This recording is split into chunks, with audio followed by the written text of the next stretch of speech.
തെമ്മാടിത്തമ്പുരാൻ ഭാഗം 28. രചന അവതരണം ദിവ്യരാജ്. കിഷോറ് നല്ല ചെക്കനല്ലേ? അങ്ങനെ തല്ലിനും വഴക്കിനും പോവാത്തോനാ.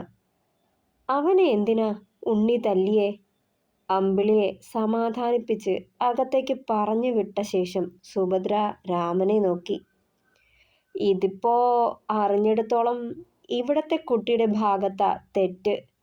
ഇത്തിരി മടിയോടെ അയാൾ പറഞ്ഞതും അവർ ആധിയോടെ നെഞ്ചിൽ കൈവച്ചു. എന്തായാലും പറയ് രാമ, ധൈര്യം സംഭരിച്ച് ചോദിച്ചു സുഭദ്ര. അത് പിന്നെ ആ വാടകക്കാരി കുട്ടിയില്ലേ സന്ധ്യ, ഓളും കിഷോറും കൂടി അമ്പലപ്പറമ്പില് എന്തോ സംസാരിച്ച് നിന്നതാ. ആ വെടക്ക് ചെക്കനില്ലേ രാമു, ഓനാ ഒക്കെയും ഉണ്ടാക്കിയേ. ഓനിട്ടാ രണ്ടു കൊടുക്കണ്ടേ. അതെങ്ങനാ? അമ്മാതിരിയുള്ളവന്മാരെ തന്നെ കൂട്ടാക്കി വച്ചേക്കുവല്ലേ. അപ്പോ ഉണ്ണിക്ക് ഇതല്ല ഇതിലും വലുത് വന്നില്ലേലേ ഉള്ളൂ, അയാൾ അമർഷത്തോടെ പറഞ്ഞു. രാമ, കാര്യം എന്താന്ന് പറയൂ. സുഭദ്ര തമ്പ്രാട്ടി ആദ്യൊടുങ്ങാതെ പിന്നെയും തിരക്കി. ആ അസത്ത് ചെക്കൻ ആ പെങ്കൊച്ചിനെ എന്തോ അസഭ്യം പറഞ്ഞു. അന്നേരം കിഷോറ് അത് ചോദിക്കാൻ പോയി. രാമു ഓനെ കൈവച്ചു. രണ്ടും കൂടി പൊരിഞ്ഞ തല്ലായി. ഇതിനിടയിൽ ആ രഞ്ജു രണ്ടിനെയും പിടിച്ചു മാറ്റാൻ പോയി. അവനും രണ്ടെണ്ണം കിട്ടിയെന്നല്ലാതെ പിടിച്ചു മാറ്റാൻ പറ്റിയില്ല. അന്നേരം രഞ്ജിത്താണെന്ന് തോന്നുന്നു അമ്പലത്തിൽ എവിടെയോ നിന്ന രുധിയെ കൂടി അവിടേക്ക് വിളിച്ചു വരുത്തിയത്. എന്താ ഏതാന്ന് ചോദിക്കാണ്ട് എടുത്ത് ചാടിയതാ ഇവിടത്തെ കുട്ടി. ആ ചെക്കന് രണ്ട് തല്ല് കൊടുത്ത് മാറ്റി നിർത്തിയതും ആരോ പോലീസിനെ വിളിച്ചു പറഞ്ഞ് അവരെത്തി. എന്താ കാര്യമെന്ന് ചോദിച്ചറിയണതിനു മുന്നേ രണ്ടിനെയും പിടിച്ചോണ്ട് പോയിന്നാ അച്ചു പറഞ്ഞത്. ആ സമയത്ത് ഓൻ ആ കൂട്ടത്തിലില്ലായിരുന്നു പോലും.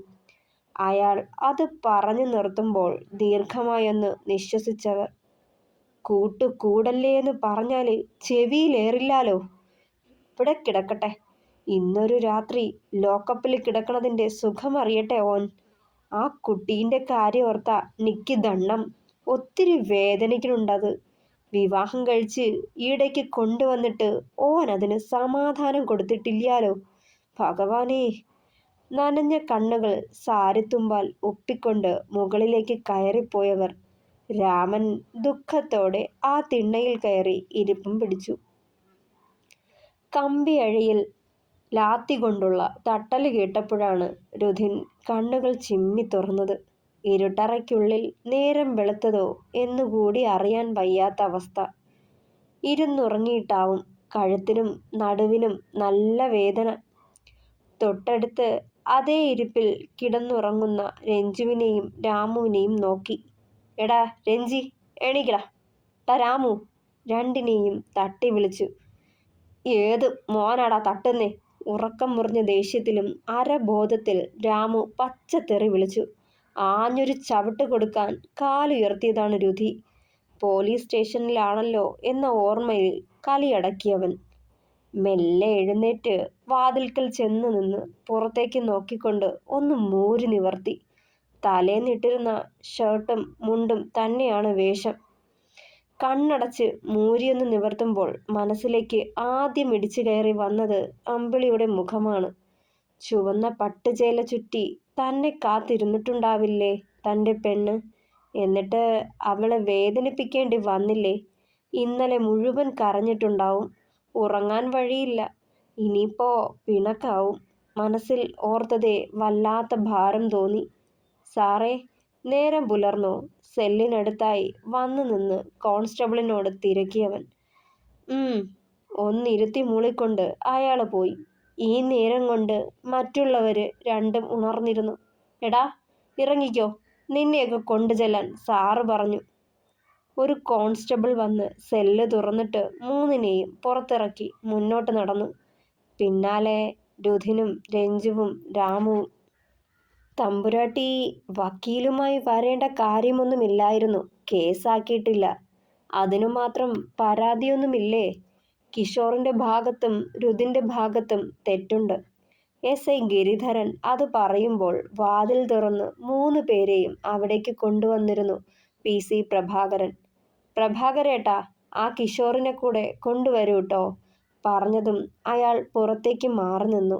ഈ നേരമെല്ലാം സുഭദ്ര തമ്പുരാട്ടിയുടെ കണ്ണുകൾ രുധിനിലായിരുന്നു.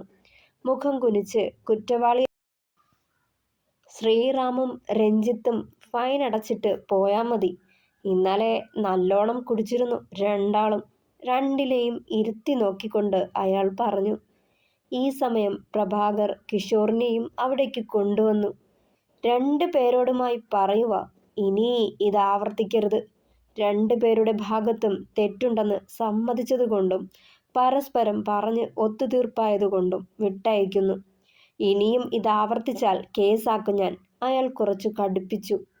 ഒന്നും മിണ്ടാതെ ഒക്കെയും തലയാട്ടി സമ്മതിച്ചു രുധിൻ. ഇനി വേറെ ഫോർമാലിറ്റീസ് ഒന്നുമില്ല. ഇവരെ കൊണ്ട് പൊയ്ക്കോളൂ. സുഭദ്രയെ നോക്കി ചെറുചിരിയോടെ പറഞ്ഞു ആ SI. സ്റ്റേഷന് പുറത്തേക്കിറങ്ങിയതും മുറ്റത്തായി ഒരു ഓട്ടോറിക്ഷ വന്നു നിന്നു. അതിൽ നിന്നും ആധിയോടെ ഇറങ്ങി വന്ന ദീപ ഓടിച്ചെന്ന് കിഷോറിനെ മുറുകെ പുണർന്നു. കിച്ചൂട്ടാ, അവര് തല്ലിയോ എൻ്റെ മോനെ? അവൻ്റെ കവിളിൽ തഴുകിയവർ. ഇല്ല അമ്മേ. അമ്മ വാ. അവരെ ചേർത്ത് പിടിച്ചവൻ. എന്നാലും എൻ്റെ കുട്ടി എന്തിനാ ഏട്ടനോട് തല്ലിക്കൂടാൻ പോയേ? ഏട്ടനല്ലേ, ക്ഷമിച്ചുകൂടായിരുന്നോ? അവർ അവൻ്റെ നെറുകിൽ തലോടിക്കൊണ്ട് ചോദിക്കുമ്പോൾ അമ്പരപ്പോടെ അവരെയും കിച്ചുവിനെയും മാറി മാറി നോക്കി രുധിനും. അമ്മ വാ, ഒക്കെ ഞാൻ വിശദമായിട്ട് പറയാം. അവരെയും കൊണ്ട് ഓട്ടോയിലേക്ക് കയറിയവൻ. ഏട്ടനെന്ന് പോലും അയാളുടെ മക്കളെ കണ്ണിന് മുന്നേ കാണണത് കൂടി ഇഷ്ടമല്ല എനിക്ക്. അന്നേരവാ. എന്നാലും ആ സ്ത്രീക്ക് എങ്ങനാ ഇങ്ങനെ ചിന്തിക്കാൻ കഴിയണേ? ദേഷ്യം തോന്നിയിട്ടില്ലേ ആവോ എന്നോട്? മനസ്സിൽ ഓർത്തു രുധിൻ. ഉണ്ണി, വരണില്ലേ നീ? കാറിൻ്റെ ഡോർ തുറന്നുകൊണ്ട് ചോദിച്ചു സുഭദ്ര തമ്പ്രാട്ടി. ഒന്നും മിണ്ടാതെ വന്ന് കയറിയേയുള്ളവൻ.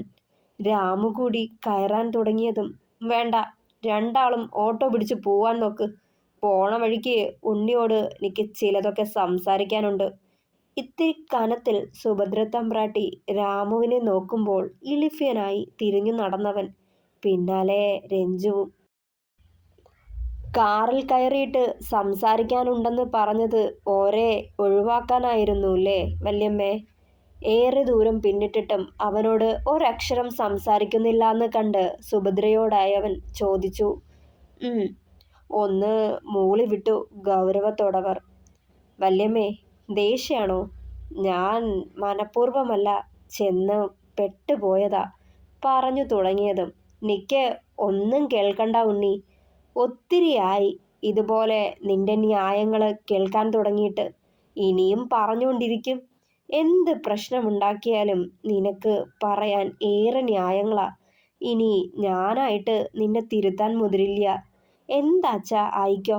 നിനക്ക് സ്വയം നന്നാവണമെന്ന് എന്ന് തോന്നി തുടങ്ങുമോ അന്ന് നന്നായാൽ മതി. എന്നെ നീ നോക്കണ്ട. പക്ഷേ വീട്ടിലൊരുത്തിയെ കൈ പിടിച്ച് കൊണ്ടുവന്നിട്ടില്ലേ, അതിൻ്റെ കണ്ണീര് ഈശ്വരൻ മാപ്പ് തരില്ല നിനക്ക്. അതിനെ നോവിക്കണതിന് നീ അനുഭവിക്കുക തന്നെ ചെയ്യും. ഈ പറയണതൊന്നും നിന്റെ ചെവിയിൽ ഏറില്ലാന്നറിയാം. കാരണം ഓളെക്കാളും നിനക്ക് വലുത് ചങ്ങാതിമാരാണല്ലോ. ഇത്തിരി ദേഷ്യത്തോടെ പറയുമ്പോൾ വേദന തോന്നി അവനും. ഒരുപാട് പ്രതീക്ഷ കൊടുത്തിട്ട് അമ്പിളിയെ കരയിപ്പിക്കണതോർത്ത്. കാർ ഒന്നും ചോദിക്കുകയോ പറയുകയോ ചെയ്യാണ്ട് നേരെ റൂമിലേക്ക് കയറിപ്പോയവൻ അവിടെ എങ്ങും ഇല്ലെന്ന് കണ്ടതേ താഴേക്ക് വന്നു. അടുക്കളയിൽ ഉണ്ടാവുമെന്ന് കരുതി അവിടേക്ക് പാഞ്ഞു ചെന്ന് നോക്കി. അടുപ്പ് പോലും കത്തിച്ചിട്ടില്ലെന്ന് കണ്ടതേ വല്ലാത്തൊരു ഭയം തോന്നി അവന്. വീണ്ടും ഉമ്മറത്തേക്ക് വന്നു. ഓളെവിടെ വല്യമ്മേ? ഉമ്മറത്തെ കസേരയിൽ വന്നിരുന്നവരുടെ മുഖത്ത് നോക്കാതെ ജാള്യതയോടെ ചോദിച്ചവൻ. നിക്കെങ്ങനെ അറിയാനാ? എവിടെയും കാണും, ആ ചായ്പിലോ തൊഴുത്തിലോ മറ്റോ. അവളുടെ വിഷമം ആരും കാണാതെ കരഞ്ഞു തീർക്കണുണ്ടാവും. ഇന്നലെ രാത്രിന്ന് ഇന്ന് ഈ നേരം വരെ ഒരു തുള്ളി വെള്ളം കുടിച്ചിട്ടില്ല ആ കുട്ടി. ഇന്നലെ മൊത്തവും കരഞ്ഞൂന്ന് കണ്ടപ്പോൾ തന്നെ തോന്നി എനിക്ക്. അതിനെ ഇങ്ങനെ ഇഞ്ചിഞ്ചായി നോവിക്കണേക്കാളും അതിൻ്റെ പാട്ടിനങ്ങ് വിട്ടൂടെ നിനക്ക്? ദാമ്പത്യവും കുടുംബവും ഒന്നും നിന്നെപ്പോലുള്ളവർക്ക് പറ്റിയിട്ടില്ല. ദേഷ്യമടങ്ങാതെ പറഞ്ഞവർ. മനസ്സ് മുഴുവൻ കലങ്ങി മറിഞ്ഞു രുധിൻ്റെ. വേഗം പുറത്തേക്കിറങ്ങി. തൊഴുത്തിലേക്കാണ് ആദ്യം പോയി നോക്കിയത്. അവിടെങ്ങും അവളെ കണ്ടില്ല. പിന്നെ നേരെ ചായ്പിലേക്ക് പോയി. ചുറ്റും നോക്കുമ്പോൾ അവിടെയുമില്ല. പുറത്തേക്കിറങ്ങാൻ നേരം ഏങ്ങലടിക്കുന്നൊരു ശബ്ദം കേട്ട് തിരിഞ്ഞു നോക്കി. പക്ഷേ അവിടെ അടുത്തെങ്ങും കണ്ടില്ല. ഓരോ മുക്കും മൂലയും സൂക്ഷ്മതയോടെ നോക്കി. പഴയ വാതിലും കട്ടിളകളും ഒതുക്കി വച്ചിരിക്കുന്നിടത്ത് മുട്ടിൽ മുഖമമർത്തി ഇരിപ്പുണ്ടായിരുന്നവൾ. കണ്ടതേ ദീർഘമായൊന്ന് നിശ്വസിച്ചവൻ മെല്ലെ അവൾക്കരികിലേക്ക് ചെന്നു. ഒന്ന് മുരടനക്കി. അനങ്ങിയില്ലവൾ. എൻ്റെ ദേവിയെ, ക്ഷമിക്കൂട്ടോ. മെല്ലെ വിളിച്ചു നോക്കിയിട്ടും അനക്കം ഉണ്ടായില്ല. അമ്പിളി, മതി പെണ്ണേ, ഒന്ന് നോക്ക് പറഞ്ഞുകൊണ്ട് തട്ടി വിളിച്ചതും ചെരിഞ്ഞ് നിലത്തേക്ക് വീണിരുന്നു. ഭയന്നുപോയി രുധിനന്നേരം. അവളുടെ പാദത്തിനടുത്ത് നിന്ന് ഒരു ചെറിയ പാമ്പ് ഇഴഞ്ഞു പോണതുകൂടി കണ്ടതേ നടുങ്ങിപ്പോയവൻ. അമ്പിളി അലറിക്കൊണ്ട് അവളെ നെഞ്ചോട് ചേർക്കുമ്പോൾ ആദ്യമായി ഭയം കൊണ്ട് മനസ്സും ശരീരവും വിറച്ചവൻ്റെ. തുടരും. പ്രിയപ്പെട്ടവരെ, ഈ കഥ ഇങ്ങനെയാണ്. ഞാൻ പറഞ്ഞിട്ടുണ്ടല്ലോ, എല്ലാ കഥയിലെയും പോലെ നായകൻ കുറച്ച് ബുദ്ധിമുട്ടുള്ള ക്യാരക്ടറാണ്. അപ്പോൾ ശരിയാവുമെന്ന് നമുക്ക് നോക്കാം. തുടർന്നും നിങ്ങളുടെ സപ്പോർട്ട് കൂടെ ഉണ്ടായിരിക്കണം. അപ്പോൾ എല്ലാവരുടെയും അഭിപ്രായങ്ങൾ പറയണം. കഥ ഇഷ്ടമായാൽ ലൈക്ക് ചെയ്യുക, ഷെയർ ചെയ്യുക, സപ്പോർട്ട് ചെയ്യുക. Thank you.